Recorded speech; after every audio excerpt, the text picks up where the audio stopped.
ఎన్నికల వేళ మాయమాటలతో మోసం చేసేందుకు వస్తున్న టీడీపీ నాయకుల పట్ల అప్రమత్తంగా ఉండాలని ఆచంట ఎమ్మెల్యే చెరుకువాడ శ్రీరంగనాథరాజు అన్నారు. మహిళలకు ఆర్థిక ఆసరా కల్పిస్తున్న ఘనత ముఖ్యమంత్రి వైఎస్ జగన్మోహన్ రెడ్డిదేనని ఆయన అన్నారు. 100కు 100% నియోజకవర్గ ప్రజలకు ఇచ్చిన హామీలను అమలు చేశానని ఆయన తెలిపారు.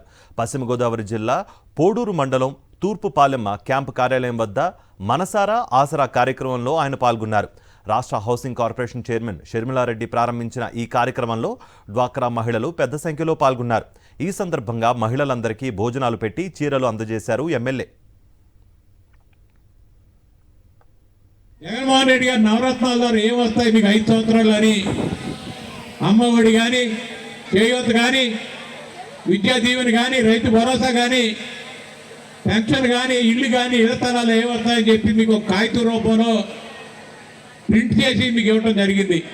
రైతు సోదరులు కూడా ఈ చేస్తాం, ఇళ్ల స్థలాలు ఇచ్చి ఇల్లు కట్టిస్తామని చెప్పి ప్రభుత్వం రాకముందే మీకు తెలియజేసి, ప్రభుత్వం వచ్చిన తర్వాత ఈరోజు 100కి 100% ఆ రోజు మీ ఇంటికి వచ్చి నేను ఏదైతే హామీ ఇచ్చానో ఆ కాగితంలో రాసి ఇచ్చానో అన్నీ కూడా 100కి 100 పాళ్ళు ఇక్కడ చేయడం జరిగింది.